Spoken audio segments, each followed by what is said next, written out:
Are you thinking of buying or selling real estate in the Miami, Florida area?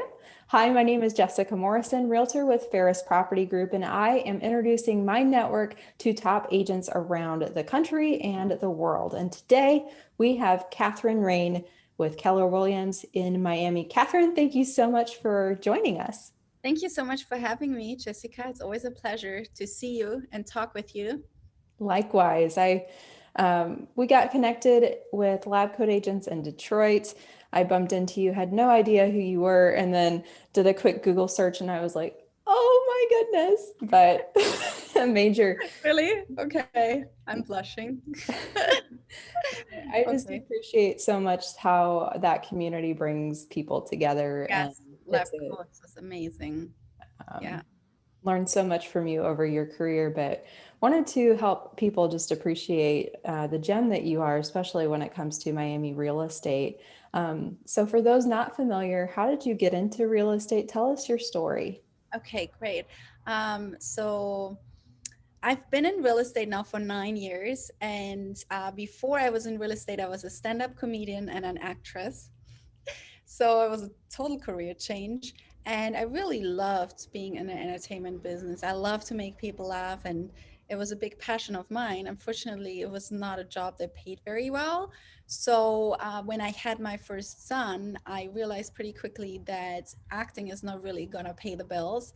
And I had a friend that was my real estate agent when I was renting. And he said to me, Catherine, why don't you become a realtor? You're so fast and smart. I think you would be really good at it. And he also is my sponsor at Keller Williams. And I took my test, took me over a year until I finally signed up because I just thought it was going to be so boring. And somehow, I don't know why, this business is like totally what I wanted. I love to get people deals. I love to make people wealthy. That is my biggest passion in real estate. I love to create passive wealth for people, and I'm really good with numbers. Mhm. So finding deals for people is one of my biggest passion. And I own myself by now 8 properties, and somehow real estate and I were not love at first sight, but we clicked pretty quickly. That's amazing. And I think from what I've seen you share on social media with your story, because you are passionate about building wealth, is you've helped people realize you came to the US with very little money in your pocket, and just little by little, um, it sounds like you've just been very brilliant at making good financial decisions, probably with one step forward, two steps back, just I in think not learning. in the beginning. When I came here 16 years ago, I was a nanny. I was an au pair for a little girl, and then I was an actress, and I just wanted to be an actress. I loved being an actress, and I was always poor and waiting tables and not really getting anywhere. But once I got into real estate, this is really when it hit me. I wish I had started a little bit earlier, thinking a little bit more financially Mhm. responsible. But you know what? Everybody has their own path. And yeah, I came with $750 to this country. So if I can do it, anybody can do it. And now we have those beautiful properties, and I'm working my way towards more. That's wonderful. So let's talk a bit about the Miami real estate market. Obviously, you've been extremely successful. You've been on real estate television shows, which isn't, it's kind of neat to see that almost come full circle where you're still on television, just in a different Yes. avenue. Yes. For me, that was beautiful when I started doing the TV show because it was like almost my past combined with my current job. And obviously I love the camera. Yeah, I mean, the Miami real estate market right now is very hot. When COVID hit, it stood still for a little bit, but not very long. And then everything started moving. So we have a very vibrant and hot market right now. People from California, New York, the Midwest, and Boston, anything on the East Coast, up north, Mhm. is moving to Miami or getting a second place. I have a lot of people that are looking for a second home. In the beginning, we had mostly single family homes moving because people wanted to get out of condos. So there was a lot of people that live already in Miami wanting to buy a single family house. But now even the condos are moving. I got this weekend 3 condos pending to people that wanted a second home in Miami. So the market is moving, and there's so many different areas in Miami that you really need to work with someone that knows what lifestyle you're looking for, because you probably have an idea in your head on what you want. And after you talk to me, I know what you really want is something different. So let's dive deeper into that. Let's say, I mean, who are your typical clients that you partner with? I mean, I feel like any real estate agent's like, well, I'll work with anybody, but who do you tend to work the best with? And let's kind of also talk about the different segments of Miami that people might not consider or think of right away. Okay, so I mean, really, I work with investors a lot, finding deals or, properties that are brand new on the market that I list, and I pair them with that. So those are my VIP buyers. I do sell a lot of multifamily properties, and most of those they sell before they even hit the market. So I have a long list of investors that are just waiting for those. I right now also have a church for sale. So what I think comes, a lot of people, they specialize in one area. Mhm. I don't do that. And I don't want to say work with all, but when you have a buyer that buys a $5 million condo, those buyer might also buy a commercial space for $10 million. So I find it sometimes difficult to limit yourself. Mhm. One client can give you a great other listing, or they can, first start with buying. I have one client that bought a $300,000 townhouse with me, and because I was so professional, and on top of things, he gave me later a $5 million listing, right? So I don't think you should limit yourself to just one sector. As I said, I'm really good with numbers. I just recently sold to an investor a piece of land, and a week after closing, we got an offer to resell it for $1 million more.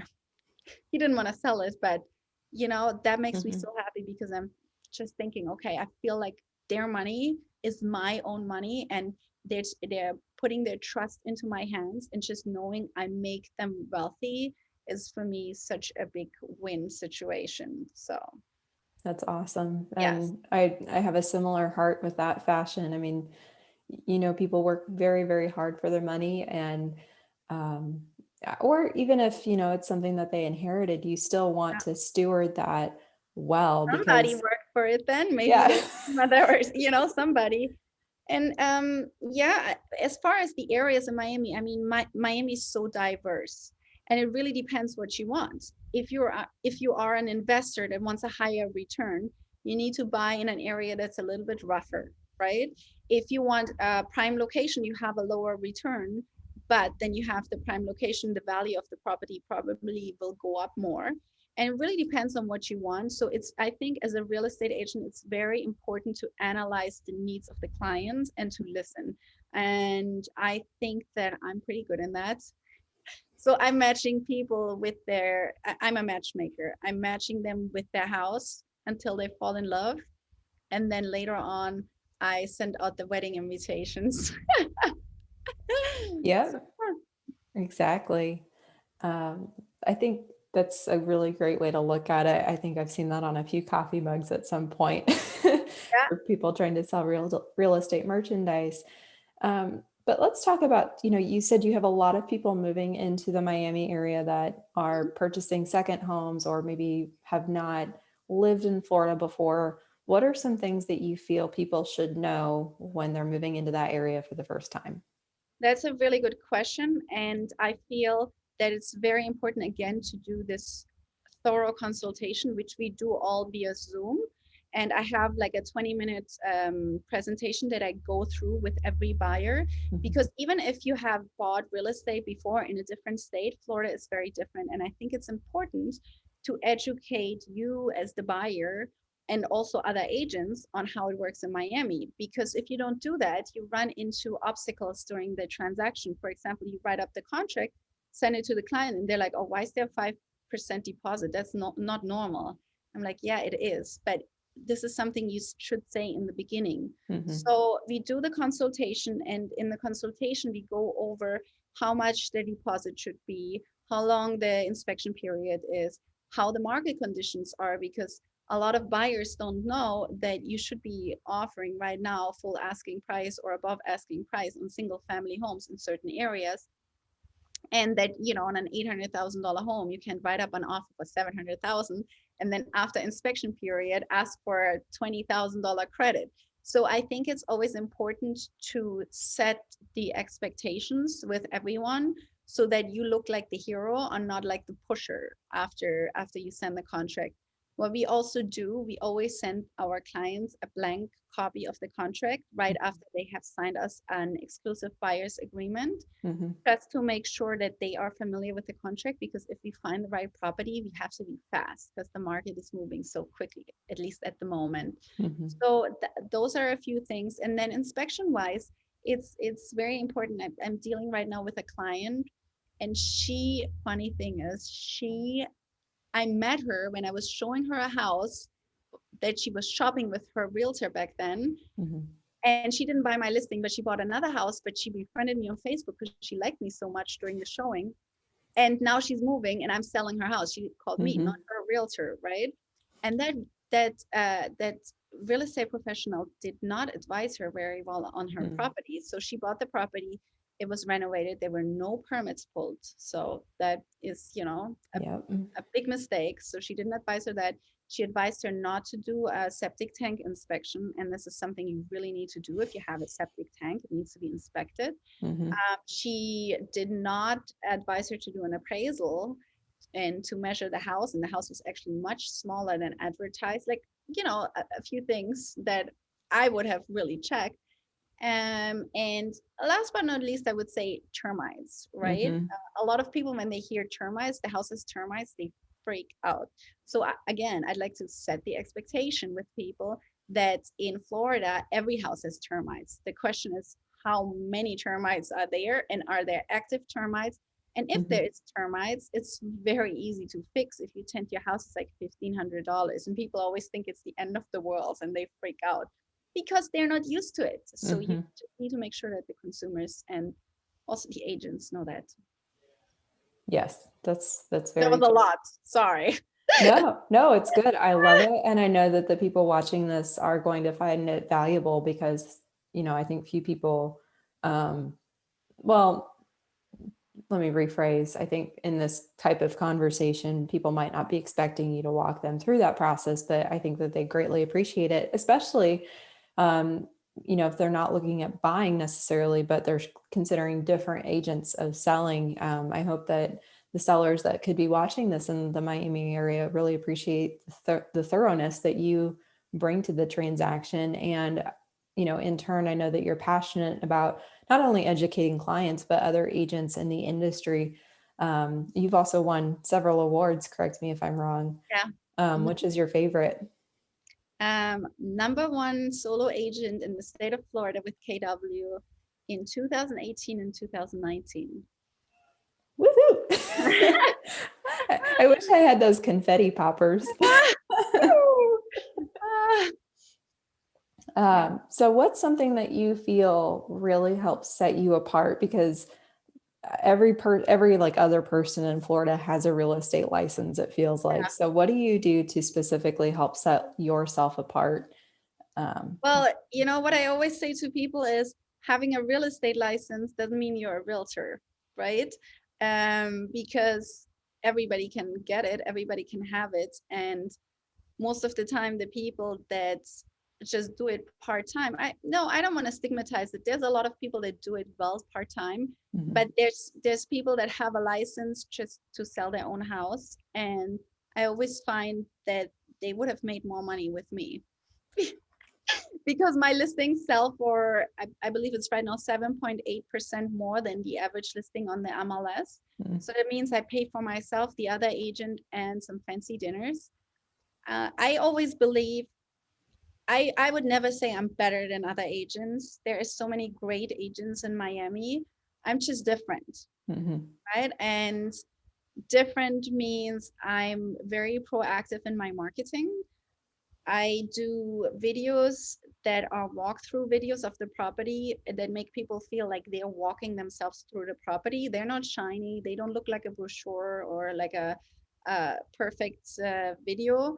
If they want that, they can find that on YouTube, right? But people want to see how the house really, really looks like. Mhm. And Oh my God, my food just arrived. Oh. Hold on, let me grab it real quick. Okay, we're So, back. yes. Kathrin got her food. We're all good now. I become hangry if I don't eat, guys. I think So we all do. my food. So yes, I just try to be a little bit different. In the approach with my clients, I'm very relationship based. Like I don't like to work with people that, that feel like I need to sell myself on them. Most of the people that I work with are referrals, repeat customers, referrals from other agents. I'm not the person that likes when telemarketers call me and try to sell me something. So I don't want to be that person. And the people that I work with, they don't like that either. So we're always a great match, and they become friends of mine. So I really truly care about the clients. It's not just one transaction, goodbye. It is really, I sell your house, you move somewhere else, and I still stay in touch with the clients. I mean, over the years, I have clients that buy in North Carolina, in Georgia, in California, and they still call me and ask me for my opinion, although I don't even sell there.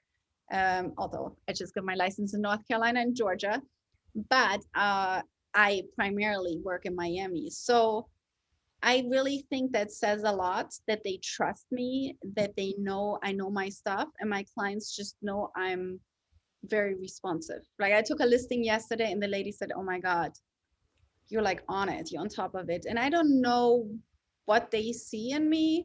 I guess, they just feel comfortable working with me. It's a passion. For me, this is not a job. I love doing what I do. Mhm. And I don't put my phone down. I'm always on it. Can be a blessing and a curse, but I just love what I do. And I think that comes across to my clients and to my referral agents. If you love what you do, it doesn't feel like work. Mhm. Especially, I think, when we're talking about building relationships with people in the long term. And a lot of times, I think when people get into real estate or a sales career, if they're new, they're trying to build up their sales pipeline and get that first check to really keep, moving. And that can come off as sales breath unintentionally.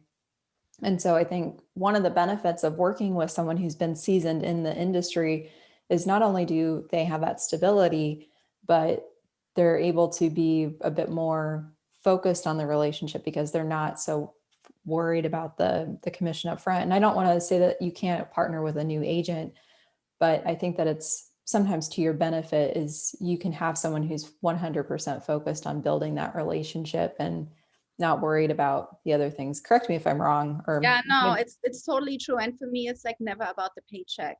Any deal is for me as important as any other. It doesn't matter if it's $1,000 for me or 120,000. It doesn't matter. And if I feel like the relationship is not a good relationship, I will tell them upfront, and then we just don't work together. Like, I'm not that desperate anymore. Like I Mhm. probably everyone is in the beginning. So it is also as a benefit for the client, because I will never sell anyone anything that I don't believe 100% in. Mhm. So whatever you're buying is something that I would be buying. Mhm. And I think this is something that's very important. Like I've had clients that wanted to buy a townhouse, and I found out 5 days before closing that there was a special assessment that was not disclosed. They almost canceled. Thankfully, the seller then paid for the special assessment. But this is something that, not every, that was for me. I mean, we were ready to close. Mhm. I almost blew up the deal by mentioning it, and I found it out by accident. And I think a lot of agents would have not done it. Mm.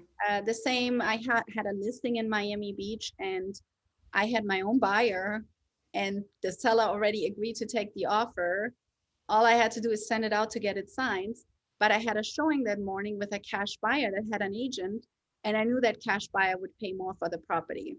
Mm. And I said to the seller, "Let's wait. I think we're getting a better offer." I would have made $30,000 more with my own buyer, but I Mhm. wanted the seller to make more money. He made, I think, $50,000 more on the sale. So, Yeah. And limited agency transactions can be tricky like that, where you've got two people that you're representing. So, how did you break the news to that client? I do that all the time, that I represent both sides. In Florida, it's very common, Hmm. especially when you have good listings, you Yes. represent both sides very often. It was okay, you know, it was like a newer client. I was a transaction broker on that deal then, so I'm just in between both parties. It was okay. I found them something else, but they just didn't want to come up in price. So what can I do, right? Yeah. You can Yeah. only do your best, but I wanted to get the highest price for the seller, and I owed it to him to disclose him that you're getting a higher offer. And then, but then the good thing was that the buyer who had an agent, the agent was just like somebody that had a license, and he was not really actively listing properties. When they sold them their old house, they called me. So I got rewarded. So I think in life everything is karma, and whatever you give to people, you get eventually back. Not necessarily through the same person, but from someone else. And karma works in circles. And I believe like you need to give good. I would agree. I think, and I asked that question just because sometimes for consumers who are not familiar with the real estate industry, when an agent is representing both sides, that can give a negative impression or it can feel unethical. But I think that if you are transparent and represent your boundaries in that role up front, people are okay with it. And, just as you illustrated, both parties ended up Mhm. being happy with it. Um, Yeah.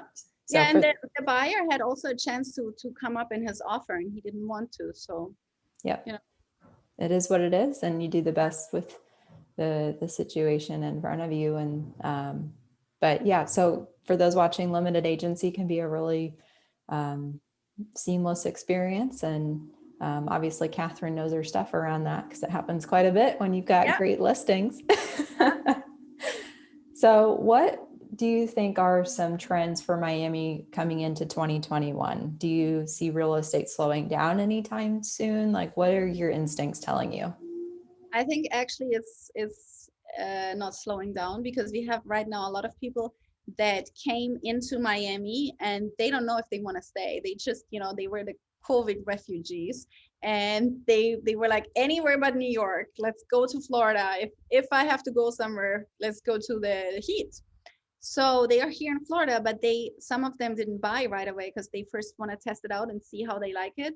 So they're all renting right now. And I mean, the truth is, if you once you're here, how can you like ever leave, right? It's just so awesome. You have the beach, you have beautiful weather, palm trees. So people want to stay, and now they eventually all want to buy. So some of them, I'm doing the math. We have a lockdown since March 14th. So it's now almost a year. Some of their leases are expiring. So piece by piece, they're coming up as buyers. So I don't think it's going to slow down. I think the trend will be, since the condo market was very tough and condos were not selling, now they're selling. I think their condo prices will go up again. And that's a good thing, because we really needed that. We had a lot of inventory on the condo market. So I know you've been slightly active on Clubhouse. I actually got to listen to Grant Cardone a few days ago talk about the Florida market because people were asking him questions about real estate and investing.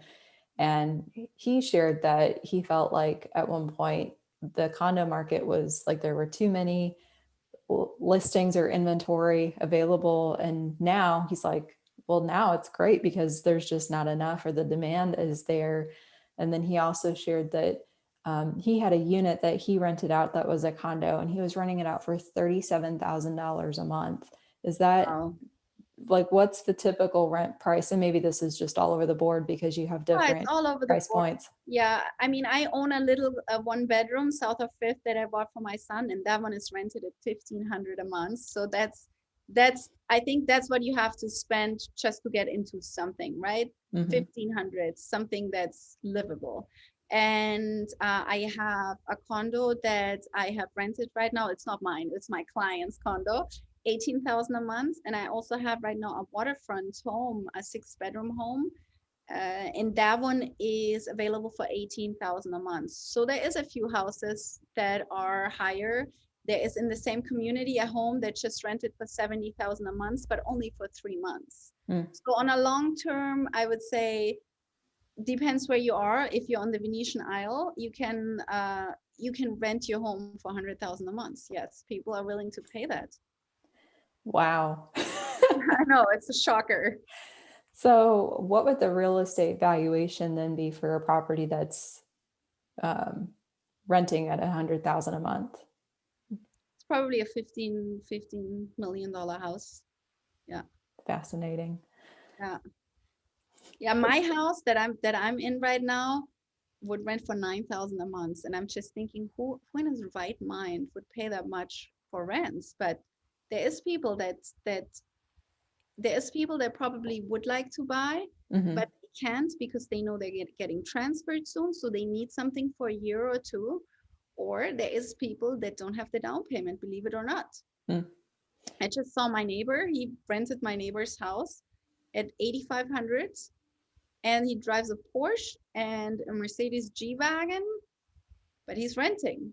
Mm. So I don't know what's behind it.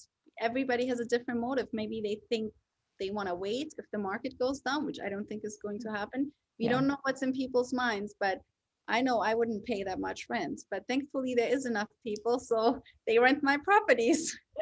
Yeah, there's demand on every spectrum, and I think yeah, that speculation, well, oh, there's this looming foreclosure crisis. I've seen that make news headlines and I just laugh, but I'd love to hear your opinion on that. Do you think there's a looming foreclosure crisis? Listen, if I had a crystal ball, I would be so rich. I don't know. I don't think so, and I don't hope so. I think that the economy right now is different than it was last time. Most of the mortgages are pretty secure Mhm. from what I observe. But then again, I don't have a crystal ball. I can only hope and think from what data I have to look at. I want to give you an example. When COVID hit, one of my clients from North Carolina called me and said, "Hey, we have a house under contract, Kathrin. What do you think we should do? We can still cancel." And I told him to cancel because I thought, no way. Oh my God, the market is gonna crash. And I had a house myself that I sold during COVID, and I probably now could get $50,000 more, Mm. but I sold it, and thankfully the guy didn't listen to me and bought it because the market went up. So I can be wrong too. I'm Mhm. not I'm not the messias. So Yes, I do think that's important to remember. We as agents or even the economists who, you know, put these headlines together, we do the best that we have with the information in front of us, but that doesn't mean that we're not fallible. But I think that there are a lot of really good leading indicators to suggest that we're going to be very stable. mhm, And I think too, those headlines, like people get excited because they think about deals, but yeah, I'm with you. Like, I don't want there to be foreclosures because that means people are losing their homes, yeah. and that's just terrible for their credit situation. And there's a lot of times other factors that play into why they can't pay their bills. So I'm I hopeful. also think, I mean, for those of you that want to have a deal, I can tell you that you can find a deal in any market. I've bought Mhm. last year 3 homes in Sky Valley, Georgia, and that's why I got my license there. And I think that I got pretty good deals, and it was a pretty high market at that time. So all you have to do is have a good realtor that looks out for you, that you are loyal to.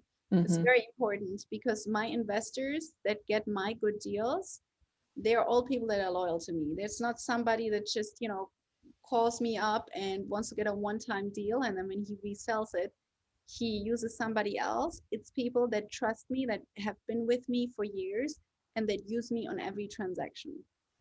Those Which are the is ones that get rewarded because I'm basically throwing money their way.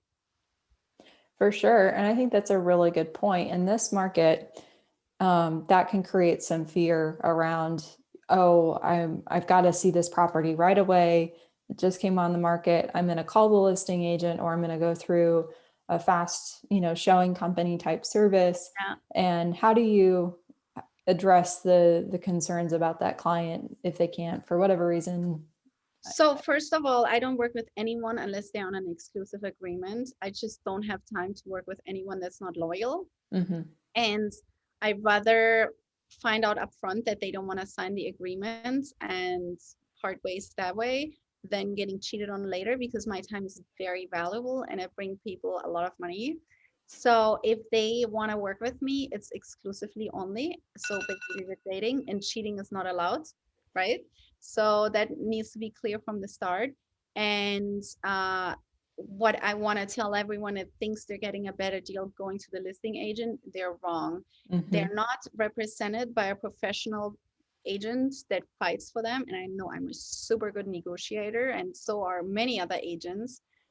And all they're doing is giving the listing agent more money, and they're not getting a better deal. I had this year a client buy a multi-million-dollar house directly from the listing agent when I was so loyal to him over the years, and he overpaid by 400,000 because I know they would have sold it for less, because I had called that listing agent and he gave me the price that the seller will take. So, I don't think he saved any money by going there. And when I told him then later, sometimes you just have to confront people and tell them. Mm-hmm. You have to put your foot down, because sometimes people think it's, but then once you show them value, they pretty quickly learn. I have a lot of people that then come back to me or apologize or are sorry because they made a mistake.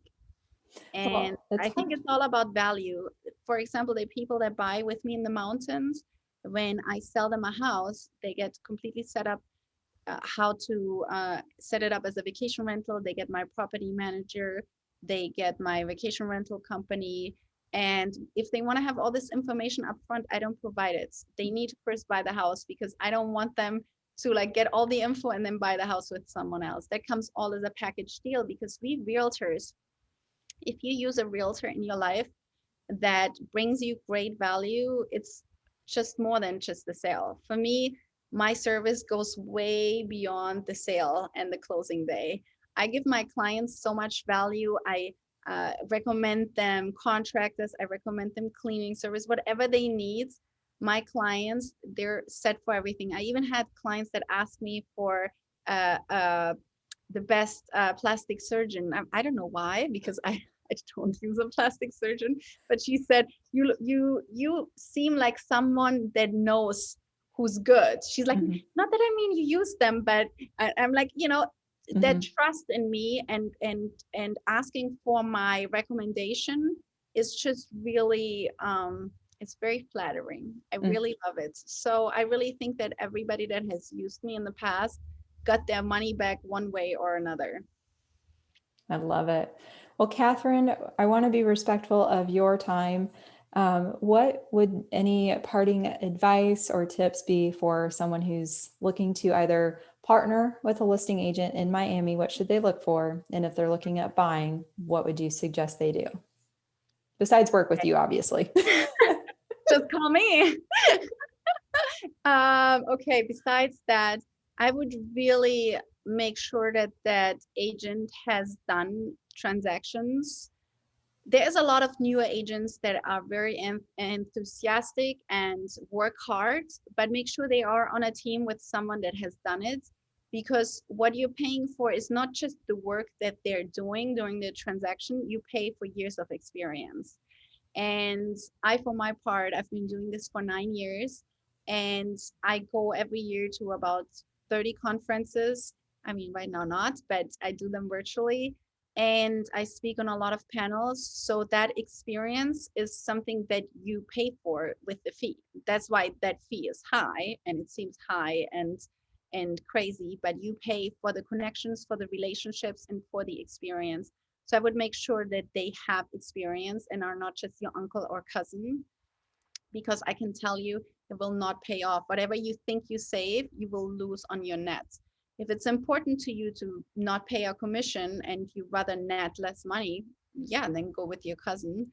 Uh, For a seller, I would make sure that right now, especially during COVID, that the agent is very technology savvy. That, for example, we don't do any showing unless the buyer, the prospective buyer, has watched the video, has watched a 3D tour, and driven by the house, because you don't want to waste your time on people that are not pre-qualified. Oh, they also need to show proof of funds, a pre-qualification letter, because you also don't want to have their germs in your house if they don't even qualify. So I think it's very important to have an agent that's technology savvy. That's wonderful. And I completely agree. I only worked with clients who were pre-approved because it's in their best interest to, unless they are paying cash and have that proof of funds letter, it is truly in their best interest to only go out and look at houses when they have that financial letter in hand. But COVID certainly helped strengthen that argument Oh because yeah. nobody wants to expose their house unless someone's actually able to verify that they're able to purchase. But Kathrin, you are always a gem and a wealth of knowledge. And I Yeah. know that our audience today got a lot out of it. What is the best way for people to connect with you? You can either find me on Instagram. My name on Instagram is Beautiful Miami Team. I also have a website, beautifulmiami.com. And you can also find me on Facebook, Kathrin Rein PA. And if you Google me, you'll see a lot of videos. I have a YouTube channel. You can subscribe. I'm all over the place. I'm also on Clubhouse and LinkedIn. Mm-hmm. Wonderful. Well, thank you so much, Kathrin, for your time. You're very welcome. Great seeing you, Jessica. Thanks for having me. Likewise. Bye. Bye.